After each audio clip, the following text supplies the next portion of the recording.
Gus on the text box says, Jimmy Mack has gone power mad. The way you said that was funny. Jimmy Mack has gone power mad. Shut up. No, I don't think that's funny anymore. Oh, okay. Okay. Yes, you do. I do. I think it's very funny. Formative experience? No, I think your formative experience is coming. I think it's coming very quickly. I think he is in the middle of a formative experience. He's learning things he didn't want to know. So we started off. Well, I'm floored. I'm just I sitting am over here too. floored. I don't know. I'm shocked. It's very seldom that I get like this, but I just cannot. I don't know what to make of this. What in the world? I'm truly shocked. All right, how many members on the board? 9? 9. Yes. 9? 9-member Board of Education. Right. Betty Bean. Kudos to Betty Bean at Shopper News for reporting this, too. Yeah. They obtained emails last Friday after submitting a public information request at the law director's office. As we started to talk about before the top of the hour there, the top of the first hour, 9th District School Board Representative-elect Amber Rountree, getting ready to be sworn in September 2nd. She is pregnant with child, Yes. as they say, as the kids say. The kids say. I don't know if the kids say that. She is with child. She is with child. Due to have the baby September 6th, 4 days after she is sworn in. She has stayed on her job as a elementary school librarian through the end of last school year. Stayed on the job. Yeah.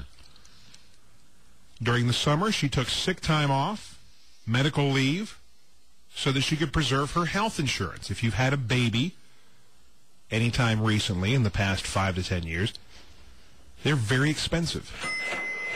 Tremendously expensive. So, all rights she had to go ahead and take medical leave for the summer. Okay. She's going to resign September 1st, but by doing so, her health insurance stays active through the 30th of September. So she'll have time to go ahead and take care of whatever she needs for health insurance after that. Mm-hmm. Okay. She was, of course, running on the no rubber stamp issue for the board. That the board needs to look at everything that's presented to them and actually work and discuss. Not just say, yeah, go, do it. If superintendent says it, we got to do it. Very vocal last year, speaking out against McIntyre and his policies and some of the actions taken by the superintendent and the former school board body. Yeah. Here's a weird thing. Her maternity leave status became an issue after she participated in a tour that McIntyre conducted at Dogwood Elementary School on August 11th. Okay. 16 days ago. School was kicking off, and the superintendent was going around with, small groups of people to go tour the schools. Mm-hmm. You know. Her opponent, her former opponent, incumbent Pam Traynor, also attended the tour. Okay. That's who she beat. Right. That's whose seat she'll be taking. Pam Trainor's still the school board member through September 1st. Right. September 2nd, the new board members take over. Yeah. So this happened on August 11th. August 13th, superintendent sends Rountree an email telling her, quote, he had fielded a few questions about your status, which I answered tactfully. I'm starting to become a bit concerned that some people may perceive it as inappropriate for you to be accompanying me on school visits while you are a paid school librarian out on medical leave.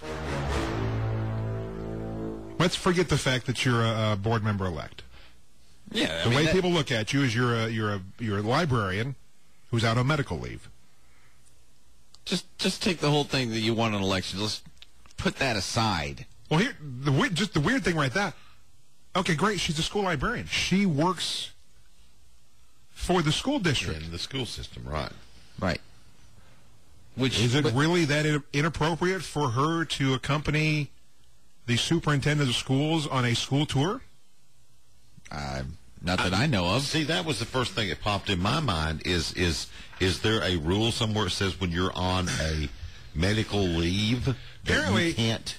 If you're on paid leave, a la Tina Needham, you just need to go away and collect your money and not be seen anymore. Oh, that's true. That's what I'm... Out of sight, out of mind. Today. Yes. That's apparently the policy.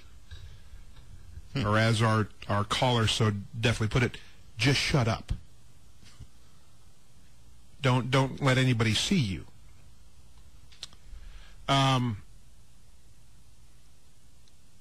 He goes on. That was not bad. He goes on. Sorry to broach a potentially sensitive subject, but I just wanted to make sure that you know that such questions are being asked. Oh, man. I wonder who's asking those questions. Who could be the one?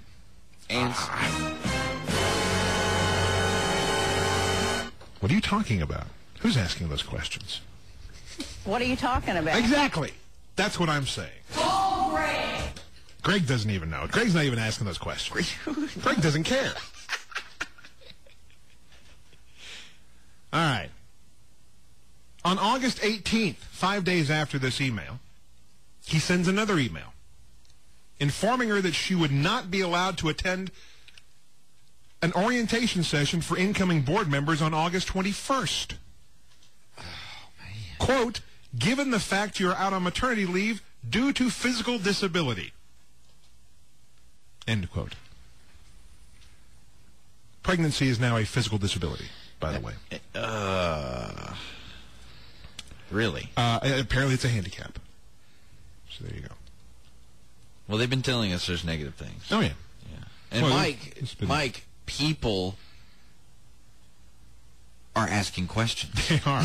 People are broaching those subjects. Yeah, exactly.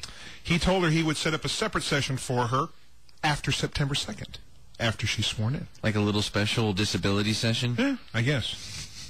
A special class just for her. Now, later that same day on the 18th, she sends a reply back to him saying that she went ahead and checked with David Buuck, the Chief Deputy Law Director. Okay? He assured her there was no legal reason to bar her from attending the orientation session with fellow board members-elect Terry Hill and Patty Lou Bounds. McIntyre then responds the next day in another email. Quote, I certainly appreciate the opinion of the Deputy Law Director, but I'm not willing to accept the risk nor any potential appearance of impropriety. He's not willing. He's not willing. God forbid we don't want to have any impropriety. No. Anything that I have done, anything that I do, no impropriety. And we wouldn't want anything to happen that he's not willing to let happen. No. Either. I mean, that's super attendant important. So again, Rountree asked the law director's office for guidance. Betty Bean tells us that Buuck replied quickly. Quote, Amber, I am astounded at the disrespectful response of Jim McIntyre to a member of the Board of Education, which body is his employer. Let me respond. Let me repeat that one more time. I am astounded at the disrespectful response of Jim McIntyre to a member of the Board of Education, which body is his employer. He then emailed McIntyre, the Chief Deputy Law Director. I can find no reason that she would be denied the right to attend the orientation meeting on account of her pregnancy and have so advised her, end quote. To which the superintendent responds. Quote, unfortunately, I believe you have significantly mischaracterized my correspondence with Miss Rountree. I don't know what we're yelling about! Again, it's not my fault. You just read it wrong. Formative experience. Do we see a pattern here? It's not my fault. I didn't say that. You just read it wrong. What are you talking about? You're obviously too stupid to read my email correctly and what I meant. Yeah, I want to tell you all this to shut up. There you go. Oh, Greg!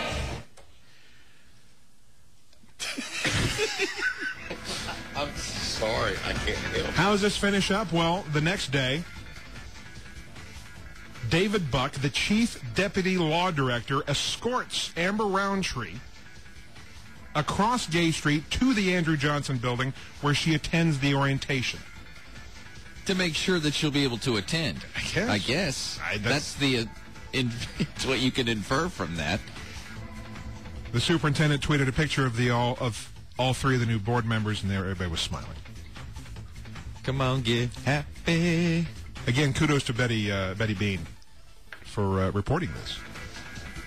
This really needed to be out there. If it seemed like you were grasping at straws before, now you've just gotten to the point where it's just ridiculous. You can't come to orientation, so... It's just ridiculous. How about we borrow a page from Senator-elect Dr. Richard Briggs, and you just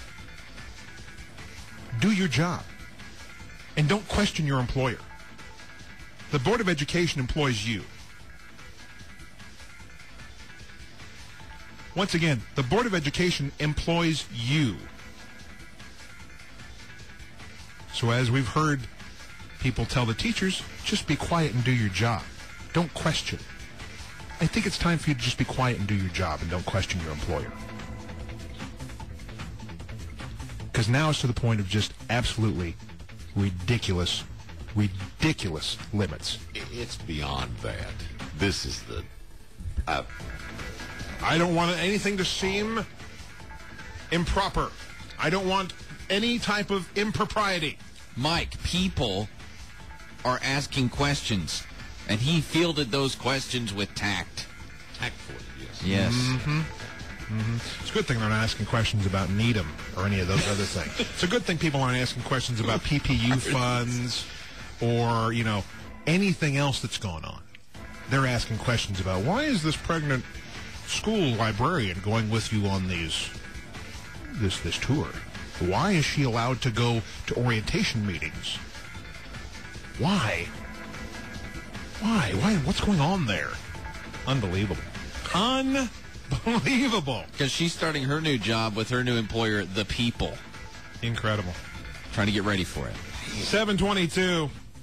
Our number, 865-243-TALK, 243-8255. People are out of control. Out of control. I don't want there to be any appearance of impropriety. No questions asked.